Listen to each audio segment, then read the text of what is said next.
Hampir semua orang senang melihat seorang pria tampan. Terutama bagi kaum wanita, pria tampan memiliki daya tariknya tersendiri. Namun bagaimana jika si pria ini ternyata merupakan seorang pembunuh berdarah dingin atau biasa disebut dengan psikopat?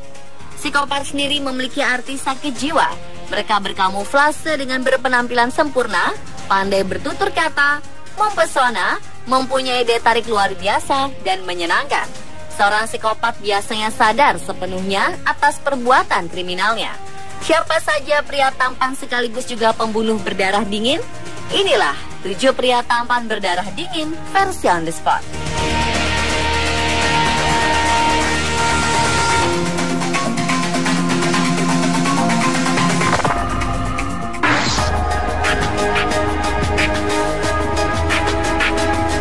Pria tampan berdarah dingin pertama adalah Ted Bundy. Pria kelahiran 24 November 1946 ini adalah salah satu pembunuh berdarah dingin paling terkenal di Amerika Serikat. Ted yang lahir dengan nama asli Theodore Robert Caldwell terkenal sebagai anak pendiam dan cerdas serta memiliki prestasi belajar yang gemilang. Ia meraih gelar sarjana psikologi di Universitas Washington dan melanjutkan gelar pasca sarjana di bidang hukum. Namun siapa sangka seseorang yang seharusnya mengerti hukum justru melanggar hukum dengan berbagai aksi pembunuhannya. Pembunuhan berantai ini dimulai ketika ia mengetahui kenyataan bahwa Eleanor Louise Cowell, sang ibu kandung, melahirkannya di luar nikah. Ted mengalami kekalutan mental.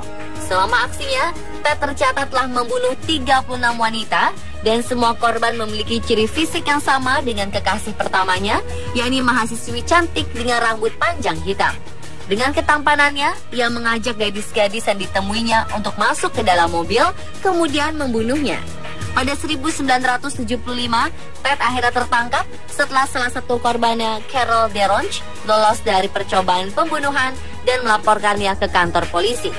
Namun 2 tahun kemudian, Ted melarikan diri dari penjara dan pada 1978 ia memaksa masuk ke sebuah rumah persaudaraan wanita Chi Omega di Florida State University, lalu menyerang 4 gadis penghuni dan menewaskan 2 di antaranya. Namanya semakin terkenal sebagai seorang psikopat saat menculik dan membunuh gadis cilik berusia 12 tahun. Tak lama setelah itu, Ted tertangkap kembali dan pada 1989, Ted dieksekusi mati dengan kursi listrik.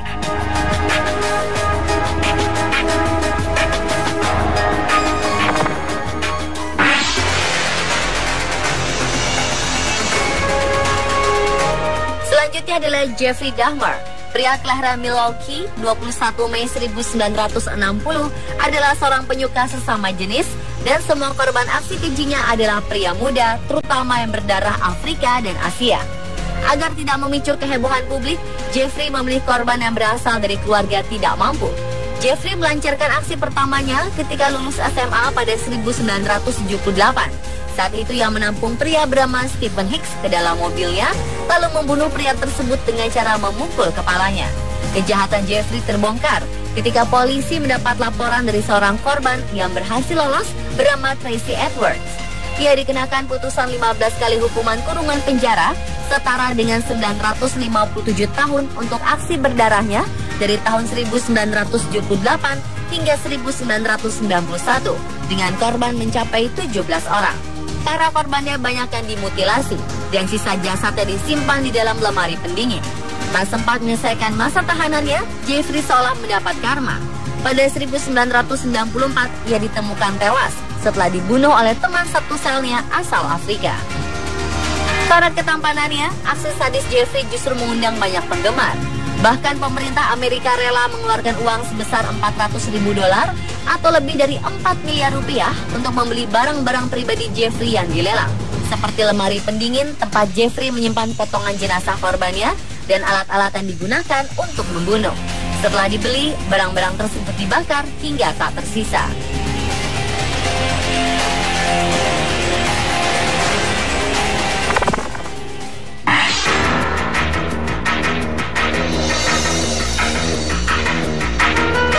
Don't judge a book by its cover. Mungkin ungkapan ini pas dengan sosok pria kelahiran 1908 bernama William Edward Hickman. Kejahatan yang dilakukan pemuda ini menjadi peringatan bagi kita agar tidak terlalu mempercayai seseorang dari penampilan luar. William adalah seorang pengangguran ketika ia mendapat ide untuk memperoleh uang dengan cara menculik Marion Parker, anak orang kaya Perry Parker, pada 15 Desember 1927. Dengan berpakaian rapi, William datang ke sekolah Marion dan berbicara kepada guru sekolah untuk menjemput Marion pulang karena sang ayah menderita sakit parah.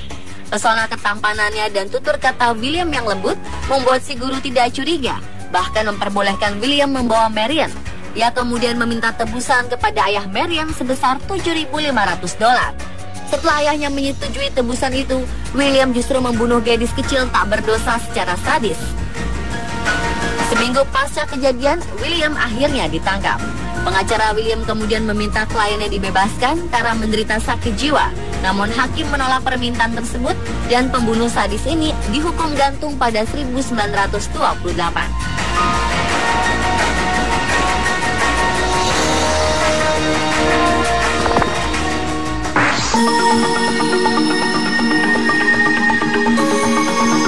Pembunuh berantai selanjutnya adalah Andrei Chikatilo. Pemuda yang lahir di Ukraina pada 16 Oktober 1936 ini lahir dalam kondisi hidrosefalus, yaitu pembengkakan pada kepala akibat gangguan aliran cairan di dalam otak yang menyebabkan masalah pada saluran kencing saat ia beranjak dewasa. Andrei sering mendapat ejekan karena masih sering membuang air kecil di celana saat remaja. Andrei sempat menikmati kehidupan normal setelah menikah dengan seorang wanita bernama Fayina pada 1963. Mereka dikaruniai 2 orang anak. Cerita pembunuhan berantai Andrei mulai dilakukan pada 1971 ketika ia diterima kerja sebagai guru. Satu persatu anak-anak perempuan di lingkungannya mulai menghilang. Cerita kejahatan sadis Andrei semakin terkenal setelah ia memutilasi para korbannya, terutama pada bagian mata. Pola ini kemudian terbaca oleh polisi dan seorang ahli forensik bernama Viktor Berakov ditugaskan memburu pembunuh berantai ini. Saat ia menemui jalan buntu, akhirnya Berakov meminta bantuan kepada seorang psikiater bernama Alexander Bukanovsky untuk membuat profil sang pembunuh. Andrei kemudian ditangkap oleh pihak berwajib dan ditembak mati pada 1994 atas tuduhan penculikan dan pembunuhan 56 gadis muda tak berdosa.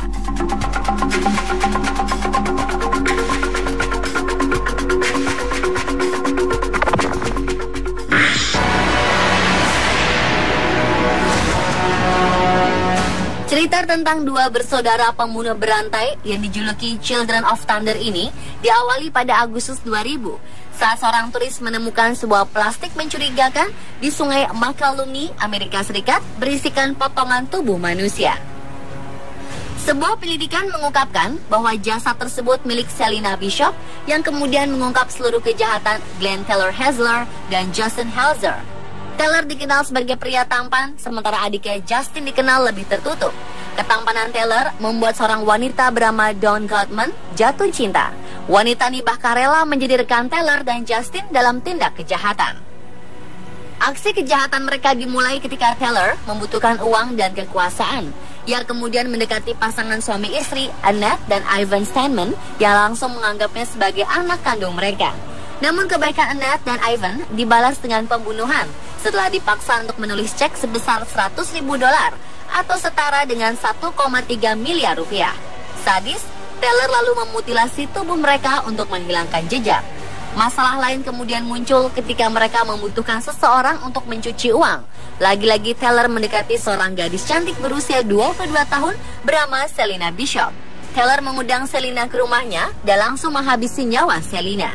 Rekening Selina digunakan untuk mencuci uang curian Children of Thunder. Tak hanya memutilasi Selina, Taylor juga membunuh ibu serta kekasih ibu Selina karena mengetahui identitas Taylor. Tak lama setelah itu, putri keluarga Steinman melaporkan kasus hilangnya kedua orang tuanya kepada pihak berwajib dan kejahatan mereka bertiga perlahan-lahan mulai terungkap. Pada 2013, Justin mengakhiri hidupnya dengan gantung diri di penjara dan 2 tahun kemudian sang kakak Taylor menjalani hukuman matinya.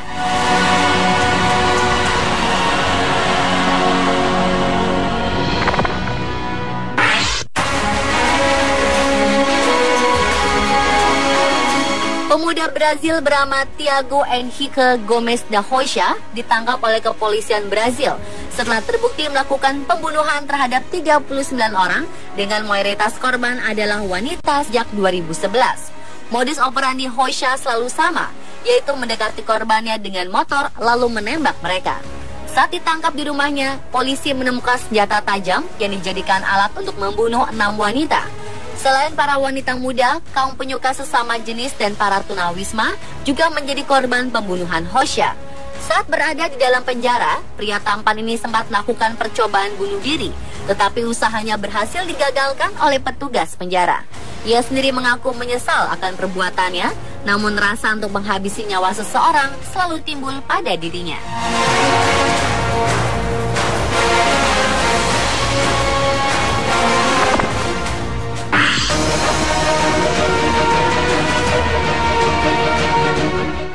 Alexander Pilyushkin atau biasa disebut sebagai maniak pizza adalah pembunuh berantai paling legendaris di Rusia. Ia dijuluki maniak pizza karena sebagian besar pembunuhan ia lakukan di Taman Pizza di pinggiran selatan kota Moskow. Ia membunuh korbannya dengan cara menenggelamkan di saluran pembuangan atau memukul korban dengan martil. Saat ditangkap di rumahnya, kepolisian Rusia menemukan papan catur yang sudah bertuliskan nama-nama korbannya. Kabarnya, jika Alexander tidak tertangkap, ia akan terus melakukan pembunuhan untuk memenuhi kotak-kotak papan catur dengan nama korbannya. Alexander kemudian dijatuhi hukuman seumur hidup karena semenjak 1996, Rusia menghentikan pelaksanaan hukuman mati.